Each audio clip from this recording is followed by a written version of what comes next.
time for CX education. Welcome to the podcast for enterprise CX professionals, the people who want to connect with customers on their own terms, before, during, and after a purchase is made. In each episode, you'll learn how to create experiences your customers love. Ready? Here we go. Hello, and welcome to another episode of CX Education. I'm Heather Scher, and in this episode, brought to you by Cinch, a platform that enables you to create mobile experiences with your customers with love, by connecting you and your audience, and really doing that on their terms and when and where that they really would like to talk to you. So that's what I'm doing today. And today I have someone really great with us. Our guest, Annette Franz, founder and CEO of CX Journey. So CX means customer experience for anybody that doesn't know, but I'm assuming you go by CX Journey, Annette? Yes, that's correct. Great. All right. So with almost 30 years in the customer experience profession, Annette Franz is internationally recognized in customer experience as a thought leader, coach, keynote speaker, and also an author of her first book, Customer Understanding: 3 Ways to Put the Customer in Customer Experience and at the Heart of Your Business, which is a book that is that you've outlined really about the importance of customer understanding through listening, characterizing, and empathizing in order to develop a customer-centric culture. Now, on the newly released book that you have, that is called Built to Win, right? Designing a customer-centric culture that drives your value for your business. That focuses a little bit differently and more on the 10 foundational principles of a customer-centric organization. So just to tout you a little bit more, Annette, she is also a certified customer experience professional and official member of Forbes Coaches Council. She also has worked with some really well-known brands on the client side, such as Mattel, Fidelity Investments, and Complon. So a lot of accolades there. Thank you so much for joining me for a little bit today. Want to make this. Thanks for having me. Oh, great. So, so this pretty wonderful background in your world gives you a little bit of bragging rights. So give me a little bit of more information around your past experience and what led you to write these books and be here today. Yeah, so it's interesting because I am celebrating 30 years in this profession this year. 1992 is when I started at J.D. Power and Associates, right? And it was just, it was just one of those things where when I saw the ad in the newspaper, and yes, at the time it was in the newspaper, right? I was like, this is perfect for me. I love to write and I love math, market research. What could be better, right? So, and that's, the rest is pretty much history at this point. I worked for several of the major voice of the customer platforms, running their consulting services organizations. And so, yeah, it's been quite the career, and all of that, everything that I've done over the last 30 years really is what led me to write the books, right? The first one, as you said, Customer Understanding, that was a lot of the work that I had been doing over the prior, because I wrote that one in 2019. So, the prior 25 plus years. And it really is, like I said, it's the work that I do every day. And then the second one is really about just adds on top of that, right? The client work that I've done, the companies that I've researched and followed, the companies that I've worked with, and see what works and see what it takes to build a customer-centric culture. It's all in this book. So yeah, this book is really about inspiring leaders to really think differently about the importance of a customer-centric culture and what that requires.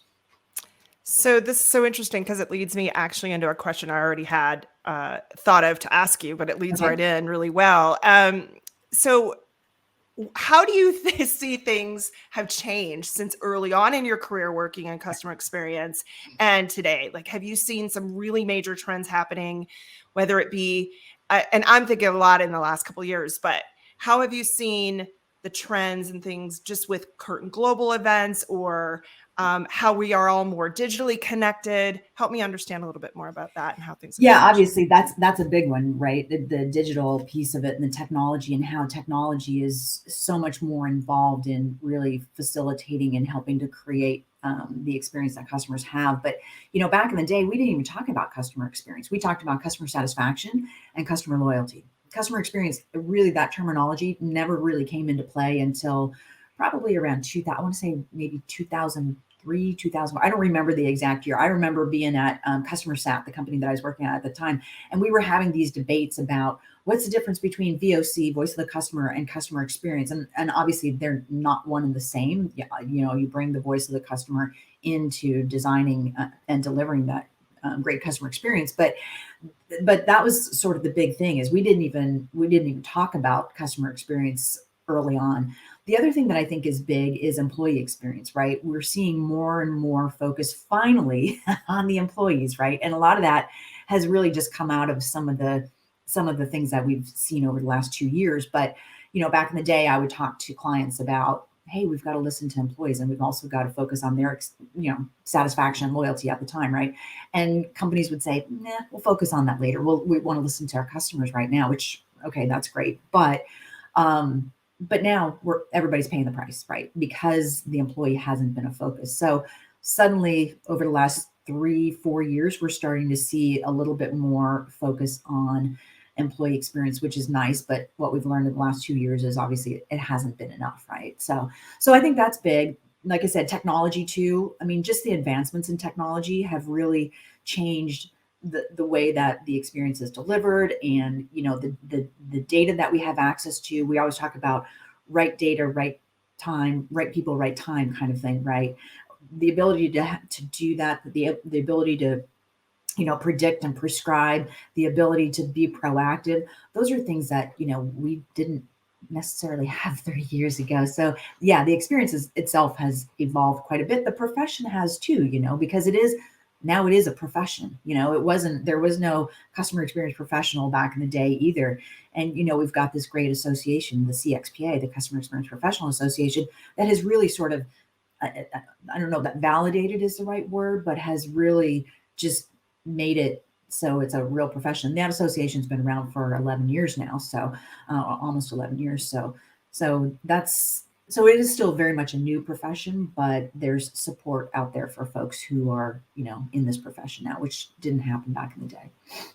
So that actually is an interesting point. I'm just really interested. Have you seen differences globally? Like, I know Cinch, we're a very global company, right? And we're a mobile communications technology company that is really focused on bringing brands or businesses and consumers together. So everything seems to be different from a global perspective, though, right? With all of these changing things happening. Do you see differences in different global markets with customer experience and adoption or willingness or? Yeah, absolutely. I mean, I think here in the US, we are ahead of the curve for the most part. If you think about Australia, and I've got a ton of friends in Australia, and we have these conversations all the time, 5 years behind us, maybe. I've been to Sydney. I sat in on some presentations, and I was like, wow, they're just talking about this now, kind of thing, right? So Europe, probably the UK is probably closer to where we are than any of the other countries. So yeah, there is still Latin America, South America. There's still a lot of work to be done there as well. They're still starting to just focus on the basics, which, quite honestly, most companies need to focus on the basics because they feel like, to your point, you guys have this awesome mobile technology and everybody wants to just jump right away to, AR and VR and AI when they don't even have, and that's sort of the purpose of the second book too, is they don't even have the foundation, haven't gotten the basics down, right? So, but yeah, so it is different, but across the globe, it really is. But I'm guessing that your technology helps to bring everybody closer together and helps to advance the experience and the delivery of the experience. Because one of the things that I always say too is that communications is probably one of the most overlooked aspects of the experience, right? And I think that companies, and you and I didn't talk about this before. This is not a pitch or anything. I'm just saying, this, it really is. And anytime we have, whether it's technology or whatever it is, so that we can spend a little bit more time focusing on being proactive, or being, real time, or being, messaging or communicating with the right person at the right time, those kinds of things. So important. And I think that's something that's newish to customer experience as well, right? That focus. So absolutely. Yeah, that's funny you mentioned that, because just in the last couple of years since the unfortunate pandemic, right? Yeah. I think consumers found themselves locked in their houses, obviously, having to really think, how do I still get business done, or how do I still live somewhat of a normal life? And then businesses, I've noticed, have scrambled to try to figure out how do they adapt to that and serve their customers' needs. And, that might just all be dependent on the vertical that they're in. But I've noticed some different things with different verticals, right? And Yeah. and Yeah, like, oh my absolutely. gosh, how can we get this done quick enough? Like, they can't seem to adapt sometimes quick enough. And I don't know, maybe it's because they don't have a real plan around customer experience to Yeah. begin with. Agreed. That's Agreed. clearly defined. Yeah.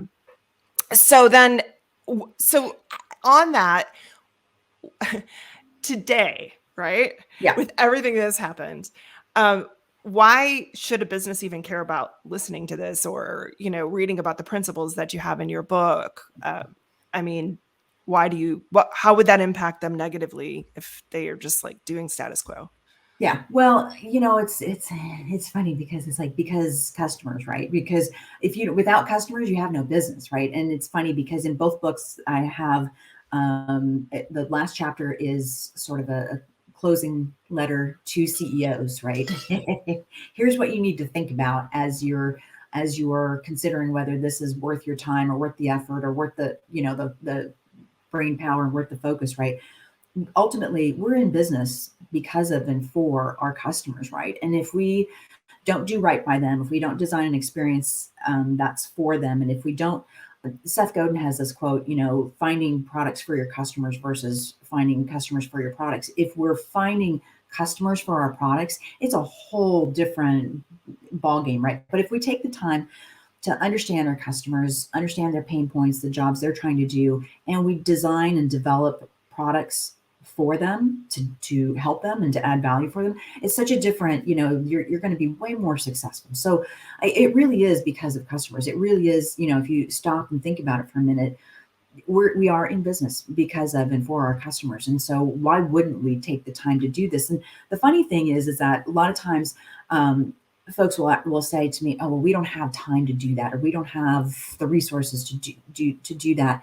And what I say is, improving the customer experience really isn't about more work, more time, more people, or anything like that. It's really about doing what you're already doing, but doing it more effectively and more efficiently, because you're doing it for the customer, right? You brought that customer voice into everything that you're doing, and that's why you're doing things. And so it really isn't about more time and more energy and, oh gosh, I don't have the budget to do that. You're already doing those things. Why wouldn't you do them right so that customers come back, kind of thing. So that's a really great point. And what I noticed too is, I'm going to kind of switch it up and focus a little bit about the things I saw in your book that really seemed, they just caught my attention, obviously, right? Your new book. But you mentioned culture as kind of one of the main foundational principles, right? It's like Yeah. right out of the gate in your new book, you mentioned this. And, to me, every time I turn around, the word culture, right, is a buzzword. It's being used, it's being marketed to attract employees or to attract more business. Hey, look at our culture. And, it's definitely a very hot topic because of everything going on in the world right now. So can you help break it down just a little bit of what that actually means for customer experience? Yeah. Well, so you're absolutely right. It is foundational. If we don't have the culture in place to do what to operate the business the way that we want to operate it, it's just not ever going to happen, right? So culture is core values plus behaviors. So we have to define our core values, and the core values there should be at least one that is customer driven, right? We put people first or whatever it is, but ultimately all of them, regardless of what they are, should all have some connection to, the outcome for the business and the outcome for the customer. And so what we do, we take the core values, and for each one we define acceptable and unacceptable behaviors so that people know what that means. So how do I interact with each other? How do we interact with each other? How do we interact with our customers? So it makes sense that we know what we need to do every day, or how we do things every day. I'll give you an example. I have a client who there was just a headbutting with customers constantly, with their front line, with their, with their support, with their sales. Everybody had, was treating customers like, oh, they just want stuff from us, right? And the customer is always right, and we have to say yes and all that. And trust me, that is not what a customer-centric culture is about. It's not about saying yes to everything and the customer is always right. It is, though, but they are the customer, right? So it is that part. But so there was this real lack of customer trust. And so we actually ended up adding a core value to their core values that was around customer trust. And we defined what that means. We defined behaviors that are acceptable and unacceptable. And I followed up with the client a couple months later and said, how are things going? And she said, you know what, it's just easy. It's just easy now. Everybody knows, everybody's living and breathing that core value, and they know how to interact with each other, how to interact with customers, that kind of thing. So it's really important. And it's, you define the core values and you define the behaviors, but it's not just, you can't just leave it at that, right? So they have to be socialized. They have to be operationalized, right? You have to use them in everything you do: hire, fire, promote, designing or defining policies and processes in your decision-making process. And those core values have to come into all of that, right? So culture, I agree with you. A lot of times it's out there as sort of this fluffy thing or whatever, and people kind of laugh at it or sneer at it, but it really is the foundation of the business. And the saying out there goes, you get the culture that you allow, or you get the one that you design. And so a customer-centric culture is one that's deliberately designed to be that way. That is so interesting, because I know that I've spent a lot of years with how do you engage employees, right, in my past. Yeah. And more from a technology standpoint, and how do you retain employees? How do you keep them satisfied and things like that? And it's exact same story, right, as customers. How do you retain them? How do you gain their loyalty and their trust? And, it's not by giving them fun little prizes or, it's not always about that. I think it's more, there's more meat underneath that, right? Absolutely. We could say, like, all of the real young people that are now being courted for jobs, it's not about how many snacks you have in the break room. Absolutely not. It's a little bit more detailed than that, right? They have to enjoy and have some sort of value and direction and path of why is what I do matter. Exactly. So, just to further answer the question too, of how that looks to people on the outside, there's this thing that I write about in the book. I forget what the exact quote that I was following up on, but it's really about values drive value. If our values are customer driven, and we bring the customer into everything that we do as a result of those core values and the behaviors that we've defined, we're ultimately going to drive value for our customers, and then ultimately for the business, right? Because now we're doing things, again, it's that whole find products for your customers, not customers for your products, right? So we're bringing the customer voice in, co-creating, designing an experience for them, designing the products that they need to solve their problems, and ultimately drives value for the customer, and it drives value for the business, or creates value for the business too. So yeah, it's so important. So then I'm going to kind of tag team on what you just said. You have a chapter, I noticed definitely a theme. People is almost at every title of the chapter of your book. Yes. And so help me understand, you just mentioned it, people before products. Could you tell me a little more about what you mean by that? Yeah. Well, I always, and I use this quote in the first book, or this story in the first book, and I use it in this one too, just because it's such a, face palm story. I was watching a webinar about building a customer-centric culture.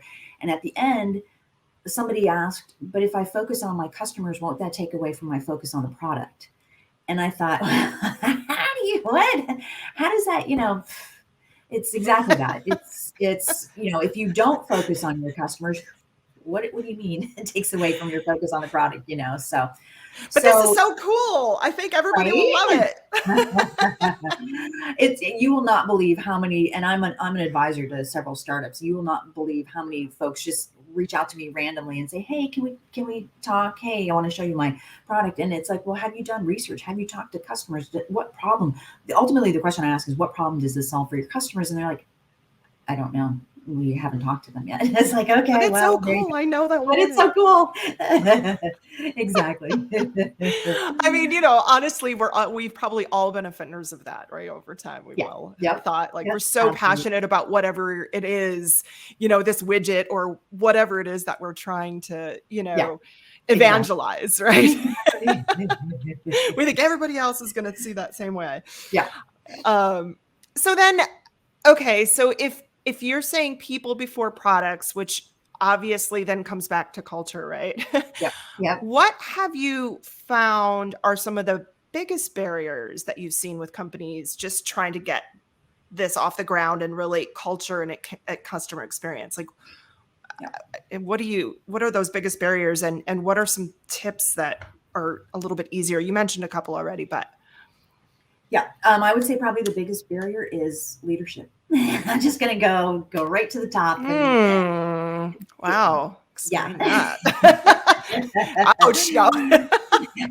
And so when I first start working with clients, I always interview the executive team, a sampling employees, and a sampling of customers, because they tell me what they think the issues are within the organization and with their customer experience and all of that.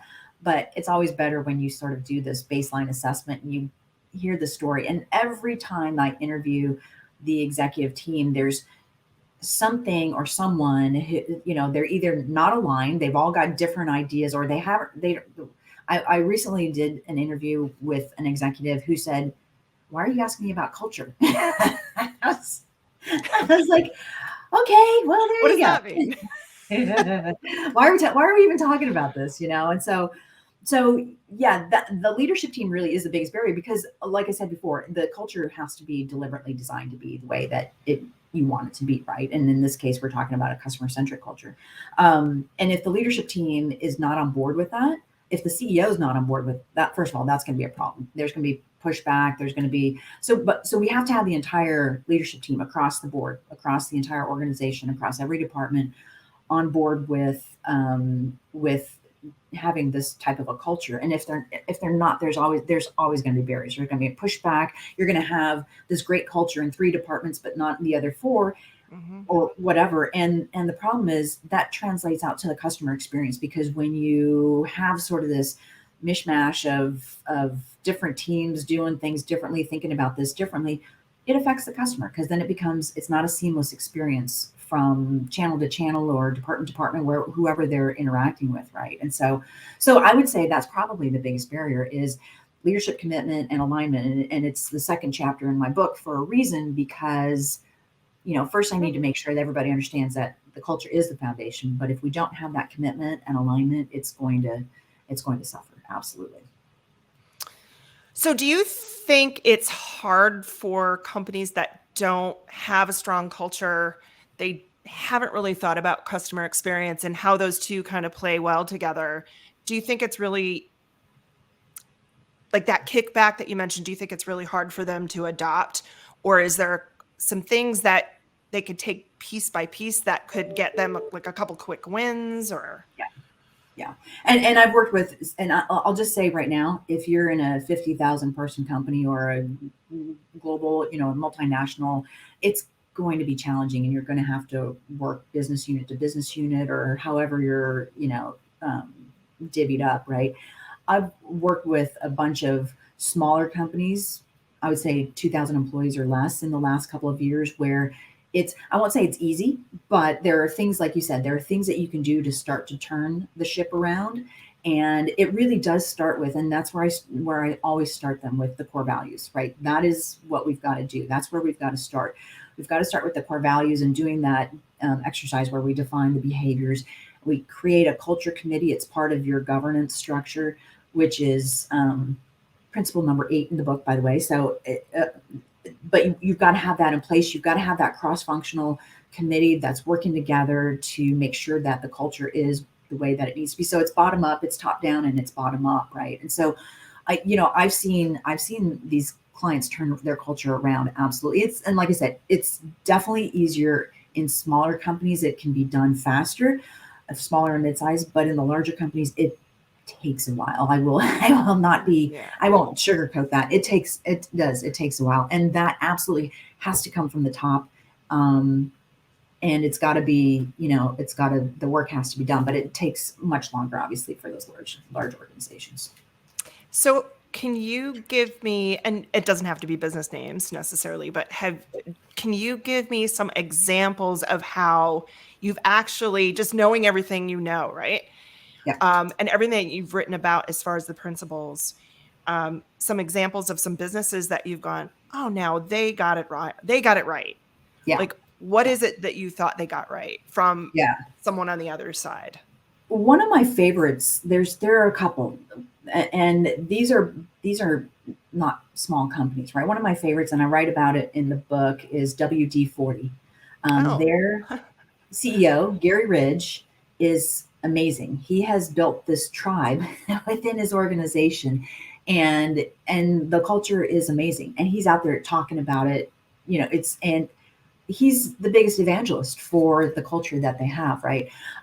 Somebody else that I absolutely admire is Bob Chapman with Barry Waymiller, very large organization based in St. Louis. And he's out there evangelizing for what he calls truly human leadership. And it's all about putting people first, right? And knowing that you have employees in your care 8, 10, 12 hours a day. Why?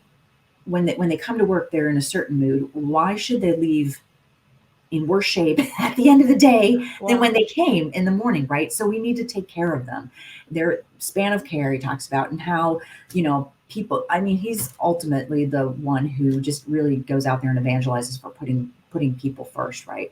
So those are a couple examples. Trying to think of who else I've got in the book that are, folks that I really admire. And larger organizations too. So years ago, I did an interview with Peter Aceto. He was the CEO of Tangerine Bank in Canada. And he wrote a book called Weology, right? And it was really, the whole concept behind Weology is that when me thrives, when the individual thrives, when me thrives, we all benefit, right? So it's take care of the person, and, the outcomes will be, for the greater good of the organization, and ultimately, we all win, right? So just a couple of examples that I've used in the book that it's out there, it's happening. There's some really good stuff happening out there. There are a lot of organizations who get it right, and we can't forget, Zappos. Zappos is probably one of my favorite examples of culture. I think it's probably for everybody. That's the first one that comes in mind. Tony Hsieh had done such a wonderful job, building this foundation within that organization for what it is today. So, yeah, and it does shine through, right? Because it's just easy to do business with them as a digital e-commerce business. Yeah. The consumer guilty consumer, they've made it really easy to do business with them. Yeah, right? Absolutely. So, okay, well, that's a great example. So I'm going to talk and bring something back real quickly about something I mentioned a bit ago at the beginning. It's a little bit something that relates to me just because of the business of Cinch, but I want to just get a little bit more meat around this. So there's a lot of big push around automation, right? Yep. For a lot of reasons that I've noticed. Businesses coming to Cinch, right? We've got to figure out how to automate some things more because we just don't have enough employees to cover the amount of work. Or, hey, we know we need to automate something for our customers, but we're not exactly sure how, right? So have you seen customers struggle with customer experience and how to make it better in a more digital way, right? Or, the fact that have they kind of come to realize or done anything with the fact that everyone is walking around with a phone attached? It's an actual appendage, right? Pretty soon we're just going to have a pocket embedded in our skin, I think, to hold our phones. But, have you noticed, can you tell me like a little bit more about how the digital world and trends, how do you keep things human, right? with that amount? Give me some tips. Well, and I think there's a couple of aspects to automation, right? So automation, first thing that I want to say is like everybody's so worried about, oh, it's going to take jobs away. And really what it ends up doing is it doesn't take jobs away. It actually helps take some of those meaningless, repetitive tasks off of your plate, right? So that you have more time to spend with the customer. So that's the human connection there. Especially, I'll just use customer service or customer support as an example. When we automate some of the things that they need to do in the course of their days, it really does. It ends up freeing up time for them so that they can do some of the more value added building customer relationships, actually, proactively reaching out to customers. So they have more time to do the big things. And the automation really is about, simplifying and taking some of that stuff off of their plates, right? I've worked with a couple of clients in that space, and that's exactly what it is. But the interesting thing is now, as you just said, and I know we're kind of going all over the place here, but I have a bunch of thoughts in my head about this. But as you just said, now companies are using automation because they can't hire enough people, right? So it's not taking jobs away, it's actually filling a role where we can't hire enough people. So it's really an interesting sort of turn of events there. But I do think that there has to be a balance between the digital and the human. We can't, there's a study out there by PwC that basically says that the more technologically advanced we become, the more humans want to interact with other humans, right? So it's, you still want to have that opportunity. Yes, there are things we can do on our phones and click a button and you can, return something without having to talk to somebody or whatever it is. But there always has to be an out, right? There always has to be, for those folks who don't want to use the technology, for those folks who can't find what they're looking for or can't do what they're looking for, or the technology is not perfect and it doesn't do what you expect it to do, those kinds of things. There always has to be a human there to be that out. But I also think that the experience is very much human, and that will never go away. So we should always have, people do business with people. And so the people will always be there. So I couldn't agree with you more on this, because like you think about just as a user, right? A consumer and the experience of certain things, like sometimes you just need to talk to somebody, right? Absolutely. So, and I've seen that change over time as well. Like several years back, right? The big popular thing to save money for business was let's offshore everything. Right. And, I'm noticing just as a regular consumer, that is starting to change. And the way I work with businesses change, right? Yeah. Because their focus isn't as much about that. It's how do you solve the customer issue quicker, right? Exactly. Not how many can you offshore, right? Yeah. Exactly. So I've noticed a big change with that. Now, tell me maybe you can give me some examples of like some things that you've even struggled with a business where you're going, that's not really working. Like like you may want to change that. This is not going to continue. And maybe it's just everything you've said already, but yeah, there's definitely some of that in there already. But I would say that speaking digitally, right? If you go to the website or if you do something in the app and you go to the website and it's a completely different experience, or, just something like, I'll give you an example. My health insurance company, they have an app. You can contact them through the website. You can contact them through the app. This is a funny example. This happened about 2 years ago, and I haven't had a need to do this again, but I reached out to them about something, through the app, submitted, through the form. They responded to me not through where I was, but they sent me an email. And the email broke it. All right. Wait, there's a kicker here yet. The email had a PDF of a fax response to my question. Sorry. What? Why did you PDF a fax? It was literally like something I had not seen in 20 years. A fax. What? Wow. Which is actually so funny, because my next question to you was, what was one of the funniest examples that you can remember where you're like, okay, this is why I'm in this business. And that sounds like it's pretty much it. That's pretty much it. Yes.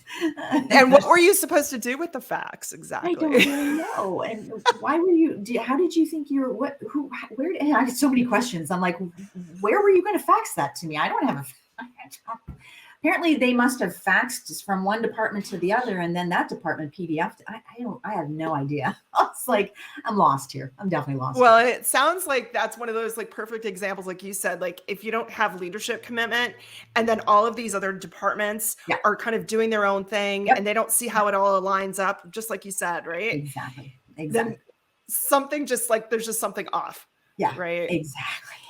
Yeah. So tell me about that was a funny case, but tell me a little bit about the most either memorable one that was either good or bad, where you went, oh, they need to hire me. Oh, how many times have I started? There have been many of those. How many times have I started an email with, I'm a customer experience? Yeah. And then you just delete that. And go, no, never mind. Yeah, I've got plenty of those. I'll talk about a good one, because I love to talk about this one. It's Target. It's the Target, like what they did with curbside pickup and all of that during the pandemic. I just read this morning that they're continuing it. They're actually expanding on what they're currently doing. And they're going to be, this is actually fun. I'll tell you about the experience in a second, but this is actually fun. This article that I was just reading this morning said that now when you do the curbside pickup, or you pull up and the groceries are brought out to you, they will bring you coffee as well. They're going to in the app, because a lot of them have Starbucks in the stores, right? And so when you place your order and they tell you that it's, ready to come pick it up, you can then order some coffee from their Starbucks, buy it through the app and everything, and they will bring your coffee order out with your groceries. Awesome. And I was like, oh dear Lord, I never have to leave my house or my car ever again, right? So but it is a great experience, because I can order on the app, go onto the website. It's all there in my cart. I can make changes, add whatever. It's fabulous. So seamless between the app and the website. And then, when groceries are ready, I get an email and I get a notification on my phone and in the app, and I go into the app. You can switch between pick up and drive up. Drive up is the other option, right? So that's where you pull it into a space and they bring it to you. So, you can, when it's ready, you just say, I'm on my way. And if you have your GPS, on, your location services on, as soon as you're even within range of the parking lot, the notification pops up to let them know I'm here, or it'll say, I see you're here, or something like that. And then, then you pull up in the space, put your space number in there, and within 5 minutes, usually they're out with your groceries, So it's such an easy experience. After I did it once, I honestly, I have to say, I've not been in a Target store since then. So. Yeah, they've just made it so easy, right?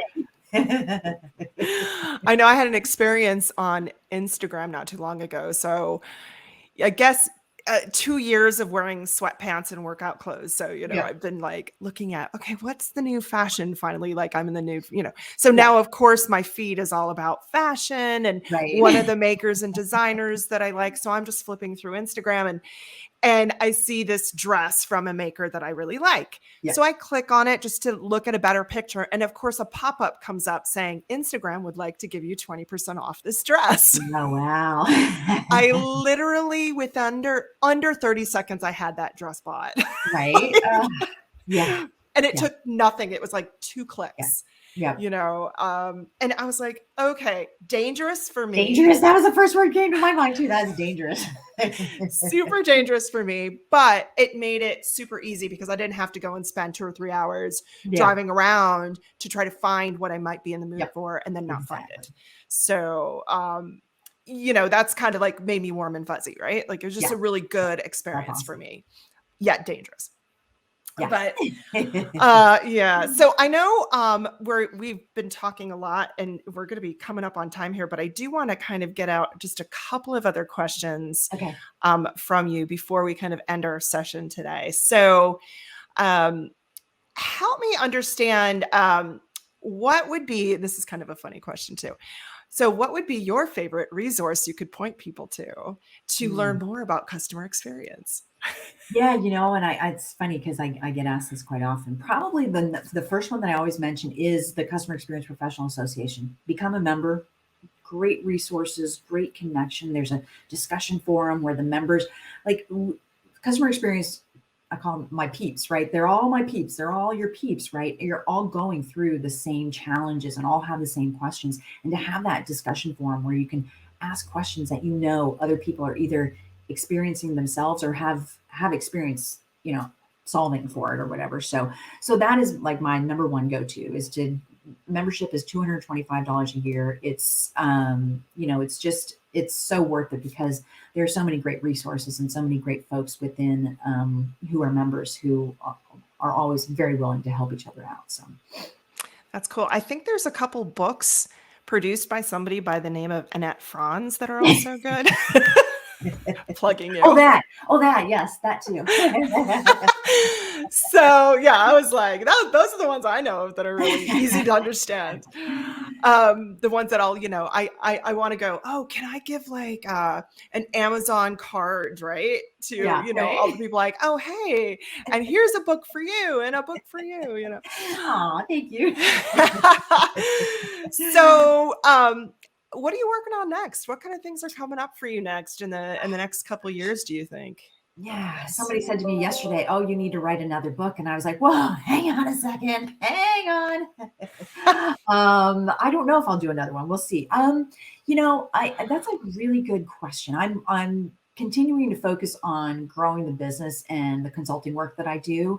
I love working with companies to help them improve the experience, whether it's employee or customer experience, and just see the results that they get right as a result of that. So that's big for me. Contemplating a podcast too, but I don't know. I keep saying there's plenty of those out there, so don't know about that. It is around really around writing, speaking, and working with clients. This is what I love to do. I've done it for 30 years, and to have that feeling that you're helping somebody, my sort of personal mission is funny because my grandmother said when I was younger, she's like, you should be a teacher. And I was like, no, I'm not going to be a teacher. That's not my thing. Right. And here we are. That's why I wrote the books. It's why I write my blog. It's why I do all the content, because it is such a new profession and there's so many people coming into it that education piece really. So I love the name of your podcast too. I was thinking about that this morning. I was like, how apropos, right? So I do. I love that education piece of it and helping people learn more about customer experience. So there, I don't know. There may be some other things in the works. We'll see. Well, yeah. I'm always open to other opportunities, other things. Maybe there's a learning, course, something. I've contemplated that as well. So as you can tell, I'm up in the air. I don't have anything. No, that's a lot though. Yeah. So then if I'm just imagining, we at Cinch here, we have a lot of well-known brands and a lot of big customers and hopefully a lot of great listeners. If they wanted to reach out to you, you had mentioned, your consulting business because you're not sure if you'll write another book right away. So how would they be able to do that? Well, there's actually going to be two ways to reach me. So you can go to my site, cx-journey.com. And very soon I will be launching in AnnetteFranz.com. So there will be two, one is going to be just mostly about speaking and the other one is going to be the consulting site. So, and then through LinkedIn, I'm always happy to connect with folks on LinkedIn. Oh, awesome. Just, yeah. I've made such great connections through LinkedIn. It has really been awesome. So if you could convince people to remember one thing about our short time together today, what would you leave them with? Oh, I would leave that. That's a great question. I love that.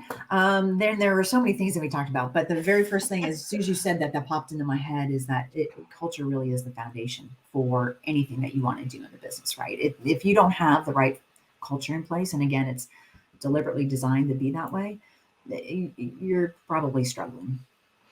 And I think what you had said is culture really is made up of the values a company has and the behaviors around those values, right? Yep, exactly. So I'm going to remember that Okay. tagline for sure. But so I really appreciate your time. I know you're really busy and you have, a great new book that has been released, right? That we've talked about. So again, How to Win is the book by Annette Franz. And I really thank you for your time and appreciate you coming on today.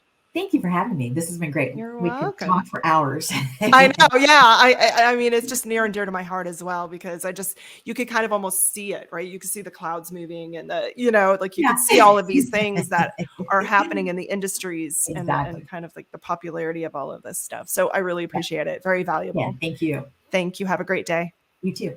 All right. Bye. That's it for this episode of CX Education. Thanks for joining us. This show is brought to you by Cinch, the technology company that helps you create mobile experiences your customers love. Did you enjoy the episode? Then make sure to subscribe to CX Education wherever you listen to your favorite podcasts, or visit cinch.com/podcast to get instant access to all the latest episodes.